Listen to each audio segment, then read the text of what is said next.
ನಾನಂತೂ ಕೇವಲ ಇಷ್ಟು ಮಾತ್ರ ತಿಳಿದಿದ್ದೇನೆ. ನೀವು ಅದ್ವಿತೀಯರು. ನೀವು ಬ್ರಹ್ಮ ವಿಷ್ಣು ಮಹೇಶ್ವರರ ಸಾಕ್ಷಾತ್ ಆಧಾರಭೂತ ಸ್ವರೂಪರಾಗಿದ್ದೀರಿ. ಸಮಸ್ತ ಬ್ರಹ್ಮಾಂಡವೂ ಸಹ ನಿಮ್ಮಲ್ಲಿಯೇ ಲೀನವಾಗಿದೆ. ಮತ್ತು ನನಗೆ ತಿಳಿದಿದೆ, ನಿಮ್ಮ ಹೆಸರು, ನಿಮ್ಮ ಧ್ಯಾನ, ನಿಮ್ಮ ಚಿಂತನೆ, ನಿಮ್ಮ ವಂದನೆ ಮತ್ತು ನಿಮ್ಮ ಸ್ಮರಣೆ ನನ್ನ ಆತ್ಮವನ್ನು ಪೂರ್ಣತೆಯಿಂದ ಬ್ರಹ್ಮಮಯವಾಗಿಸಿ ಆ ಪರಮಾತ್ಮನಲ್ಲಿ ವಿಲೀನಗೊಳಿಸುವಲ್ಲಿ ಸಮರ್ಥವಾಗಿದೆ. ಆದ್ದರಿಂದಲೇ ನಾನು ನನ್ನ ಕಣ್ಣೀರಿನೊಂದಿಗೆ ಗದ್ಗದ ಕಂಠದಿಂದ ಭಾವವಿಹ್ವಲನಾಗಿ ನಿಮ್ಮ ಚರಣಗಳಲ್ಲಿ ಪೂರ್ಣತೆಯಿಂದ ಸಮರ್ಪಿತನಾಗಿದ್ದೇನೆ.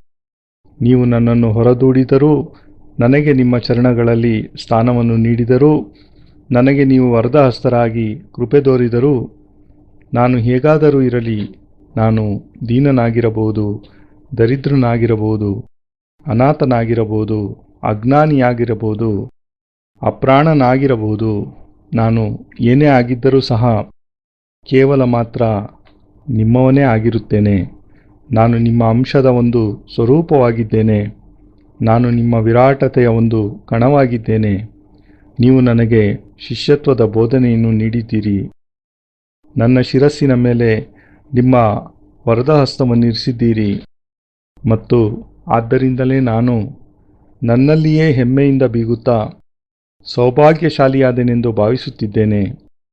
ನಾನು ನನ್ನ ಸಂಪೂರ್ಣ ಶಿಷ್ಯರೊಂದಿಗೆ ನಿಮಗೆ ಪೂರ್ಣತೆಯಿಂದ, ಭಕ್ತಿಭಾವನೆಯಿಂದ, ಚಿಂತನೆಯೊಂದಿಗೆ, ನನ್ನ ಸಾಮರ್ಥ್ಯದೊಂದಿಗೆ ಪ್ರಣಾಮಗಳನ್ನು ಸಲ್ಲಿಸುತ್ತಿದ್ದೇನೆ.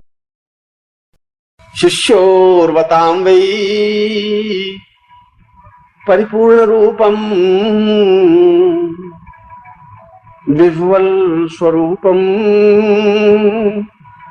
ಆತ್ಮಾ ವಿನಿತ್ಯಂ ಆದ್ಯೋವತಾಂ ವೈ ಪರಮಂ ಪವಿತ್ರಂ ಪೂರ್ಣತ್ವರೂಪಂ ಗುರುವಂ ಪ್ರಣಾಮಂ.